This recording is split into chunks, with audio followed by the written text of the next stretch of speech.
LEI ये होता है, इसका फुल फॉर्म होता है लीगल एंटिटी आइडेंटिफायर।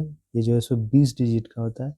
यानी इसको हम लोग तब यूज़ करते हैं जब हम लोग को इंटरनेशनल ट्रांजैक्शन करना हो 50 करोड़ या उससे ज़्यादा।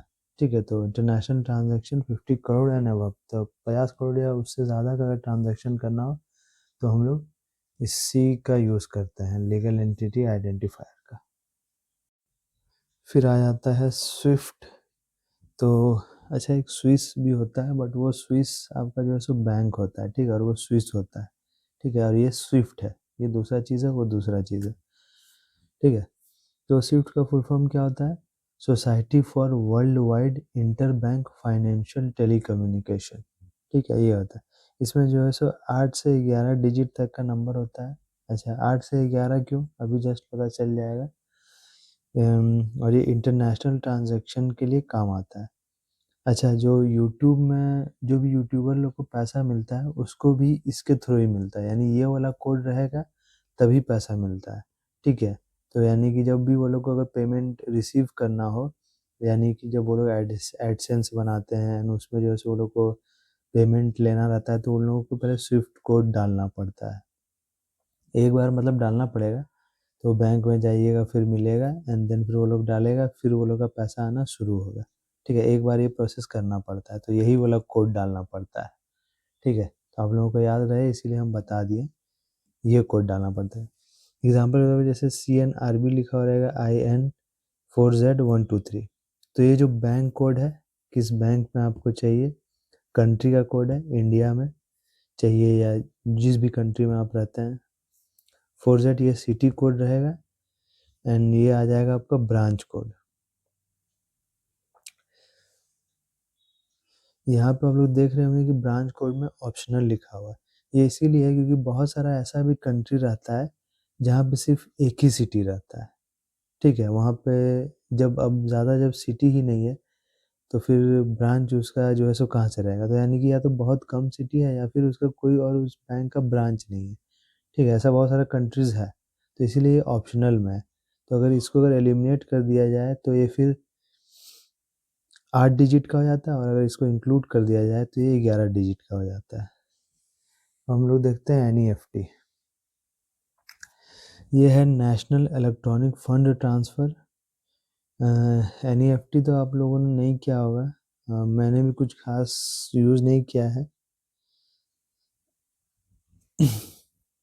तो ये इंडिया में और नेपाल में चलता है। इसमें कोई भी मिनिमम लिमिट नहीं है होता है, एंड कोई भी मैक्सिमम लिमिट नहीं होता, मतलब आप जितना मिनिमम चाहे भेज सकते हैं, जितना मैक्सिमम चाहे भेज सकते हैं। लेकिन इसमें नेपाल के लिए एक मैक्सिमम लिमिट है जो कि है 2 लाख पर ट्रांजैक्शन, ठीक है। यानी जब अब मैंने जब भी पैसा भेज रहे हैं तो आप 2 लाख तक भेज सकते हैं, उससे ऊपर नहीं भेज सकते फॉर नेपाल के लिए। ये 24 घंटा 7 दिन 365 दिन जो है सो काम करता है, यानी ऑल टाइम ये काम करता है, दिन भर में कभी भी भेजो, सुबह, दिन में, रात में, कभी भी। फ्री ऑफ कॉस्ट रहता है, यानी कि इसका कोई भी चार्ज नहीं लगता है पैसा भेजने के लिए। और ये जो है सो स्लो रहता है या डिलेड रहता है, यानी कि अभी आप भेजें तो उसमें थोड़ा टाइम लगेगा, ठीक है। अब डिपेंड्स कि कितना टाइम लगता है, तो इसमें बहुत टाइम लगेगा, ये स्लो रहता है, इंस्टेंटली नहीं होता है। जैसे यूपीआई में क्या करते हैं, पे किया वहाँ तुरंत शो कर देता है उसके वाले में कि भेजा गया, है ना, लेकिन इसमें ऐसा नहीं है, इसमें थोड़ा टाइम लगता है। फिर आया था आपका RTGS। इसका फुल फॉर्म है रियल टाइम ग्रॉस सेटलमेंट। ये अभी से मतलब सिर्फ इंडिया के अंदर ही आप मतलब भेज सकते हैं, मतलब इंडिया में ही किसी एक दूसरे को पैसा भेज सकते हैं। मिनिमम इसका रिक्वायरमेंट है कि 2 लाख आप मिनिमम आपको भेजना पड़ेगा, मैक्सिमम का कोई लिमिट नहीं है, मैक्सिमम आप जितना चाहें उतना भेज सकते हैं, ठीक है। बट मिनिमम है कि 2 लाख तक होना चाहिए, उसके ऊपर का आप कितना भी भेज सकते हैं। ये 24 घंटा 7 दिन 365 दिन चलता है, ठीक है, मतलब हर वक्त चलता है। इसमें चार्ज कटता है, ये हम नहीं, RTGS भी हम कुछ खास यूज़ नहीं किए हैं। तो ये जो है सो मतलब इसमें, हाँ, इसमें चार्ज कटता है, और ये आपका फास्ट रहता है, एंड ये रियल टाइम में होता है, यानी वही यूपीआई जैसा, यानी जैसे भेजते हैं वैसे ही शो कर देता है। ये भी थोड़ा उसी टाइप में रहता है, ठीक है। इसमें ऑब्वियस सी बात है भाई, चार्ज कटता है तो फैसिलिटी भी देगा। फिर आता है हम लोग का IMPS। ये है आपका इमीडिएट पेमेंट सर्विस। ये जो है सो सिर्फ मोबाइल के लिए है, मोबाइल के लिए एप्लीकेबल है, यानी मोबाइल में ही यूज़ कर सकते हैं, सिर्फ इंडिया में यूज़ कर सकते हैं। इसका कोई भी मिनिमम लिमिट नहीं है, यानी मिनिमम बहुत कम भी भेज सकते हैं, 1 रुपया भी भेज सकते हैं ऐसा। और मैक्सिमम है 5 लाख पर डे, यानी हर दिन आप 5 लाख तक ही भेज सकते हैं, उससे ज़्यादा नहीं भेज सकते हैं। ठीक है, ये वाला हम यूज़ किए थे। इसमें मेरा पैसा कटता था, हम जैसे 10,000 रुपया भेजते थे ना, तो इसमें 5 रुपये के आसपास में ना कटता था, 5 पॉइंट समथिंग ऐसे करके। तो ये इसमें जो है सो चार्ज लगता है। एंड ये जो है सो फास्ट होता है, रियल टाइम होता है। इसमें जैसे ही हम भेजते थे पैसा, वैसे ही तुरंत रिसीव भी हो जाता था दूसरे अकाउंट में। ठीक है, तो ये फास्ट है, रियल टाइम है, चार्ज चार्ज कटता है। कोई भी इसका मिनिमम लिमिट नहीं है, और मैक्सिमम 5 लाख पर डे, हर दिन मतलब 5 लाख आप भेज सकते हैं। अब देखते हैं UPI, जो कि अभी हम लोग यूज़ करते हैं। UPI आपका फुल फॉर्म है यूनिफाइड पेमेंट इंटरफेस। इसको लाया गया था 2016 में। मोबाइल नंबर और QR कोड के ज़रिए हम लोग पैसा ले सकते हैं, दे सकते हैं, ये सब तो आप लोगों को पता ही होगा। और QR का फुल फॉर्म होता है क्विक रिस्पॉन्स। ठीक है, नो मिनिमम एंड मैक्स, यानी कि इसमें कोई भी मिनिमम लिमिट नहीं है। ठीक है, यानी आप 1 रुपया भी भेज सकते हैं। And maximum 5 lakh per day है, यानी आप पर डे 5 लाख तक भेज सकते हैं। अभी आई थिंक रूल चेंज हुआ या पता नहीं क्या है, बट आई थिंक 1 लाख तक भेज सकते हैं ना, डिपेंडिंग अपॉन द बैंक या ऐसे करके कुछ है। बट 5 लाख पर डे इसका है, तो वैसा ही है। उसके बाद ये फ्री ऑफ कॉस्ट है, यानी कोई भी चार्ज नहीं लगता है। अभी हो सकता है रूल चेंज हो गया हो या होने वाला है। अभी सुन रहे थे कि 2026 में रूल चेंज होगा UPI का, तो आई थिंक हो सकता है उसमें कॉस्ट लगेगा। हालांकि एक बार ट्राई किया गया था कि कॉस्ट लगेगा बिजनेसमैन के लिए, तो उसमें यूज़ करना ही बंद कर दे रहा था लोग, फिर उसको कैंसिल कर दिया गया। तो अभी पता नहीं कि फिर से ला रहा है क्या। तो अभी तो फ़िलहाल फ्री ऑफ कॉस्ट है, तो यही मान के चलना। और ये फास्ट है, रियल टाइम है, यानी कि जैसे हम पे करते हैं वैसे वहाँ पे दिखा देता है कि पेमेंट हो गया है। फिर एक्जिम, ये है export import bank of India, यानी कि जो भी एक्सपोर्ट इंपोर्ट होता है वहाँ पे ये वाला यूज़ होता है। ये फॉर्म हुआ था 1 जनवरी 1982 को। हेड ऑफिस है मुंबई में, और चेयरमैन है, यानी कि जो मैनेजिंग डायरेक्टर है, CMD भी जिसको बोलते हैं, वो है हर्षा बंगारी।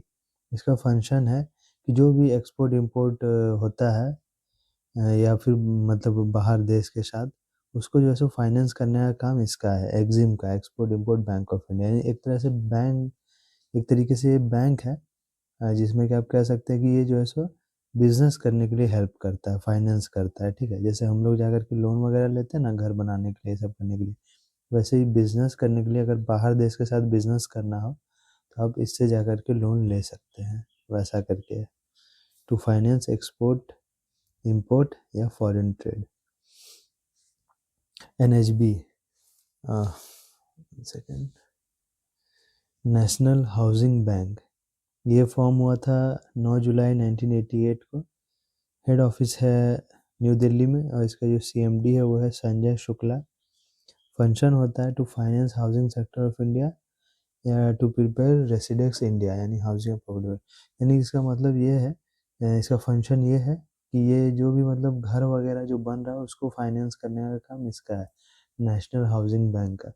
या जो भी हम लोग का जो रेसिडेंस बनता है ना, जैसे बड़े बड़े जो शहर होते हैं, जैसे दिल्ली मुंबई, वहाँ पे देखते होंगे बड़ा बड़ा बिल्डिंग बनता होगा, तो उसमें अगर किसी को फाइनेंस का मदद चाहिए, ठीक है, किसी को हेल्प चाहिए लोन का, तो वो यही करता है, NHB, नेशनल हाउसिंग बैंक। और हाउसिंग और प्रॉपर्टी वैल्यूज़ भी यही थोड़ा बहुत देखता है।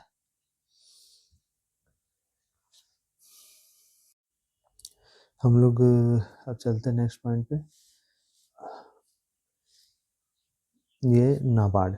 तो नाबार्ड हम लोग अभी जस्ट पहले ही देखे थे कि नाबार्ड जो है सो आपका रूरल बैंक को सेटअप करने में, उसको मैनेज करने में, ये सब चीज़ों में मदद करता है, ठीक है। इसका फुल फॉर्म देखते हैं और देखते हैं कि इसके बारे में क्या क्या जानकारी है। तो नाबार्ड का फुल फॉर्म होता है national bank for agriculture and rural development. And इसमें ये जो है सो फॉर्म हुआ था 12 जुलाई को 1982 में। हेड ऑफिस है इसका मुंबई में। चेयरमैन है केबी शाहजी। रिकमेंडेड बाय, मतलब इसको रिकमेंड किया गया था भाई शिवारमन कमेटी के द्वारा। और फंक्शन है इसका एग्रीकल्चर एंड रूरल सेक्टर को फाइनेंस करना, यानी अगर एग्रीकल्चर के लिए किसी को लोन चाहिए या फिर रूरल डेवलपमेंट के लिए जैसे लोन चाहिए तो उसमें ये फाइनेंस करता है, ठीक है। और वो जो आरआरबी जो देख रहे थे हम लोग, उसमें तो मदद करता ही है। मतलब मैनेज किया जाता है एंड सुपरवाइज किया जाता है बाय नाबार्ड, है ना, इसी के द्वारा मैनेज किया जाता है एंड सुपरवाइज किया जाता है। तो हम लोग देखते हैं SIDBI, small industries development bank of India.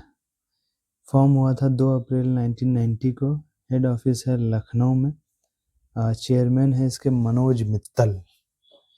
और फंक्शन है इसका स्मॉल इंडस्ट्रीज या फिर एमएसएमई फाइनेंसिंग, ठीक है। ये इसका फंक्शन है, यानी जो छोटे छोटे इंडस्ट्रीज हैं उसको ये पैसे प्रोवाइड करता है, लोन प्रोवाइड करता है, उसको फाइनेंस करता है ताकि वो भी ग्रो करे। फिर आता है NBFC, non banking finance companies, ठीक है। रेगुलेटेड बाय आरबीआई, यानी ये आरबीआई से रेगुलेट होता है। One only time deposit accept, यानी कि सिर्फ टाइम डिपॉजिट ही एक्सेप्ट होता है। टाइम डिपॉजिट का मतलब बताए थे कि जो भी पैसा आप रखते हैं कुछ टाइम के लिए, एग्जाम्पल के तौर पे एफडी जो रखते हैं, है ना, उसको टाइम के लिए रखते हैं कि इतना साल के लिए, इतना महीना के लिए। तो उस तरीके का अगर डिपॉजिट होता है तो यही सिर्फ यहाँ पे एक्सेप्ट होता है बस। इसमें यहाँ पे सेविंग्स वाला एक्सेप्ट नहीं होगा कि आप सेविंग वाला दे दिए एंड वो हो जाएगा, वैसे नहीं होगा। सिर्फ टाइम डिपॉजिट एक्सेप्ट होगा। Demand deposit not accepted. Demand deposit मतलब वही सेविंग अकाउंट नहीं खुलेगा, यानी कि आप सेविंग्स, ऐसा नहीं कि पैसा जमा किए फिर निकाले फिर जमा किया, ऐसे वाला सिस्टम नहीं है। Debit card and cheque not provided, यानी डेबिट कार्ड और चेक जो भी दिखाए थे वो सब दोनों ही नहीं मिलता है। No insurance of deposit, deposit का कोई इंश्योरेंस नहीं है। अच्छा, इसका मतलब अभी हम बताएंगे थोड़ा देर के बाद, बट ये बस ये जान लीजिए कि जो भी आप पैसा जमा रखते हैं उसका कोई गारंटी नहीं मिल रहा है। कल को अगर डूब गया बैंक तो डूब गया आपका पैसा, ठीक है। एग्जाम्पल के तौर पे ये है रिलायंस कैपिटल है, मुथूट है, डीएचएफएल है। ये तो आप लोग सुने भी होंगे डीएचएफएल, ये जो है सो कोई बहुत बड़ा कंपनी है ना। तो ये यही है नॉन बैंकिंग फाइनेंस कंपनी। फिर है MFI, that is micro finance institution. Founder है इसके मोहम्मद यूनुस, जो कि बांग्लादेश से हैं। To finance poors and low income family, ठीक है। तो इसको जो है सो बनाया गया था ताकि गरीबों को लोन दिया जा सके, जो भी बहुत कम कमाते हैं, है ना। तो उन लोगों को लोन दिया जा सके कि लो रेट ऑफ इंटरेस्ट, यानी कम रेट ऑफ इंटरेस्ट पे उन सबको लोन दिया जा सके, गरीबों के लिए मेनली बनाया गया था। तो कंसेशनल या फिर लो रेट ऑफ इंटरेस्ट इसका एम है। Loan up to 1 lakh, 1 lakh तक लोन दिया जाएगा। आप लोगों को हो सकता लगेगा कि यार इतना कम कौन लोन लेता है, लेकिन भाई जिसको, मतलब जिसके पास खाना तक खाने का पैसा नहीं है, ठीक है, बहुत जो गरीब है, तो उसके लिए इतना भी बहुत है, इतना भी मदद हो जाए तो इसीलिए अप टू 1 लाख मिलता है बिना किसी कोलेट्रल के, विदाउट कोलेट्रल। यानी कि मतलब वो लोगों को कुछ भी गिरवी नहीं रखना है। गरीब है तो क्या ही गिरवी रखेंगे, इसीलिए इसमें कोई भी कोलेट्रल नहीं लिया जाता है। बिना कोलेट्रल के 1 लाख रुपए अप टू मने 1 लाख तक का, 1 लाख तक पैसा दे सकते हैं, एज ए लोन ले सकते हैं, ठीक है। तो ये रहता है माइक्रो फाइनेंस इंस्टीट्यूशन। फिर है आपका DICGC, that is deposit insurance and credit guarantee corporation. ये फॉर्म हुआ था ऑन 15 जुलाई 1978 को अंडर DICGC एक्ट 1961। ये एक तरह का एक स्टैट्यूटरी बॉडी है और ये प्रोवाइड करता है insurance of bank deposit up to ₹5 lakh. तो अभी जस्ट जो हम पहले बोल रहे थे इसके पहले कि अभी हम थोड़ी देर में समझाते हैं, तो वो यही था। यानी कि ये एक ऐसा मतलब एक इंस्टीट्यूशन है जो कि आप जो भी पैसा आप बैंक में रखते हैं उसका ऑटोमेटिकली ये जो है सो एक आपका इंश्योरेंस प्रोवाइड करता है। लेकिन ये सिर्फ 5 लाख तक रहता है। यानी मान लीजिए कि आपने किसी बैंक में पैसा रखा है, ठीक है। मान लीजिए कि आपने रखा है 3 लाख रुपए किसी बैंक में, ठीक है। अब क्या हुआ कि वो 3 लाख का ऑटोमेटिकली इंश्योरेंस हो गया। यानी कि कल को अगर बैंक डूब भी जाती है तो भी आप लोगों को 3 लाख आपका मिल जाएगा इसके द्वारा। इसीलिए इसको बनाया गया है। अब मान लीजिए कि 3 लाख नहीं, आप 8 लाख जमा रखते हैं, ठीक है, या आपके मम्मी पापा 8 लाख रखते हैं जमा, ठीक है। कल को बैंक डूब गई, ठीक है। कल को अगर बैंक डूब गई तो ये कंपनी क्या करेगी कि आपके मम्मी पापा को 5 लाख रुपए दे देगी। बाकी ऊपर का जो नुकसान हुआ वो आपके जेब से गया। तो ये 5 लाख तक का इंश्योरेंस आपको दे सकती है। अच्छा, अब मान लीजिए कि आप में से कुछ बहुत तेज लोग भी होंगे, तो वो क्या करेंगे कि एक ही बैंक में 2 3 4 अकाउंट खोल लेंगे, है ना? तो उसमें ये रूल है कि अगर मान लीजिए अगर आपका 4 5 अकाउंट रहता है सिंगल बैंक में, तो भी वो जो है सो एक ही अकाउंट को कंसीडर करेगा और उसी एक ही अकाउंट में अप टू 5 लाख रुपया देगा, ठीक है? तो ये है। लेकिन हाँ, अगर आपका अलग-अलग बैंक में अकाउंट रहे, ठीक है, अलग-अलग बैंक में अकाउंट है, तो हर एक बैंक में आपका 5-5 लाख रुपए इंश्योरेंस कवर रहेगा। तो ऐसा है, ठीक है? It covers all banks and all types of deposit. और फिर आपका जो है सो DICC चेयरमैन है, RBI का डिप्टी गवर्नर। फिर हम लोग देख लेते हैं बैंकिंग ओम्बड्समैन। तो ये क्या है? It is an authority to resolve banking issues. अच्छा, बैंक में जो भी प्रॉब्लम होते हैं, ठीक है, तो जो छोटे-मोटे इश्यूज़ हैं अप टू 20 लाख तक के जो है सो मनी रिलेटेड प्रॉब्लम्स को ये देख सकता है, ठीक है। तो आपको जभी भी अगर बैंक में प्रॉब्लम हो, किसी के अगेंस्ट कंप्लेन करना हो, ठीक है, तो कुछ भी इस तरह का छोटा-मोटा प्रॉब्लम हो, तो आप लोग यहाँ पे एक वेबसाइट आता है इसका, तो इसमें जा कर के आप लोग कंप्लेन कर सकते हैं, ठीक है। तो reserve bank it appointed by RBI, RBI के द्वारा अपॉइंटेड किया हुआ है। मैक्सिमम कंपनसेशन लिमिट 20 लाख, यानी 20 लाख तक का ये केसेस को देखता है। उससे ऊपर का जो भी केसेस है उसके लिए फिर आपको प्रॉपर कोर्ट जाना पड़ेगा। लेकिन अप टू 20 लाख तक में आप यहाँ पे जा सकते हैं, कंप्लेन कर सकते हैं। सो एंड सो का प्रॉब्लम्स रिज़ॉल्व होने के चांसेस थोड़ा ज़्यादा रहता है। फिर बांकासोरेंस, ये जो है सो बांकासोरेंस है। बांकासोरेंस का मतलब सिंपल होता है कि वो इंश्योरेंस जो बैंक के द्वारा सेल किया जाता है, बैंक के द्वारा बेचा जाता है, जो भी इंश्योरेंस उसको हम लोग बांकासोरेंस बोलते हैं। तो sale of insurance policy through bank branch, उसी को हम लोग बांकासोरेंस।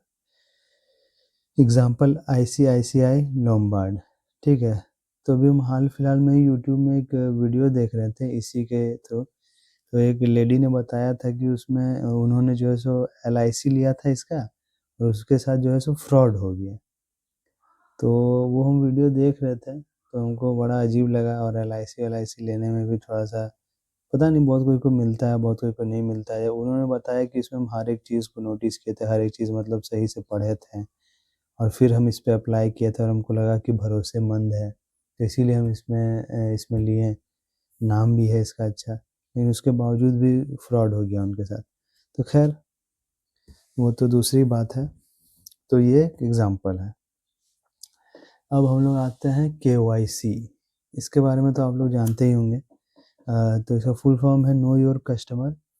एंड KYC का मतलब होता है जो भी आइडेंटिटी है या डॉक्यूमेंट्स हैं, ठीक है, उसको वेरीफाई करवाना, ठीक है। जहाँ पर भी आप चाहे आधार कार्ड बनवाए हो वहाँ पे, चाहे वोटर ID कार्ड बनवाएं, तो ये सब जगह आपको वेरीफाई करवाना होता है। बैंक में भी आप लोग सुने होंगे कि केवाईसी करवाना होगा, नहीं तो बैंक जो है अकाउंट बंद हो जाएगा, ये वो। तो ये भी वही है। एग्जाम्पल के तौर पे है जैसे KYC means documents of identity and residence, यानी घर का जो डॉक्यूमेंट है एंड आइडेंटिटी का जो डॉक्यूमेंट है, ये दोनों लगता है। एग्जाम्पल जैसे आधार कार्ड हो गया, वोटर आईडी कार्ड हो गया, पैन कार्ड हो गया, ड्राइविंग लाइसेंस हो गया, ये। फिर आ जाता है हम लोग का ओवरड्राफ्ट। ओवरड्राफ्ट का मतलब जैसे बिजनेसमैन जो लोग भी होंगे ना, तो और जिनका करंट अकाउंट होगा, तो वो लोग को एक फैसिलिटी मिलता है बैंक में कि अगर मान लीजिए उसके अकाउंट में जैसे 2-3 लाख रुपए है, जैसे 3 लाख रुपए है, ठीक है, तो उसको ये फैसिलिटी मिलता है कि वो 3, अगर वो चाहे तो वो 3 लाख से ज़्यादा भी निकाल सकता है, ठीक है, तो उसी को बोलते हैं ओवरड्राफ्ट, ठीक है, क्योंकि उस वक्त उसको काम पड़े तो वो निकाल सकता है।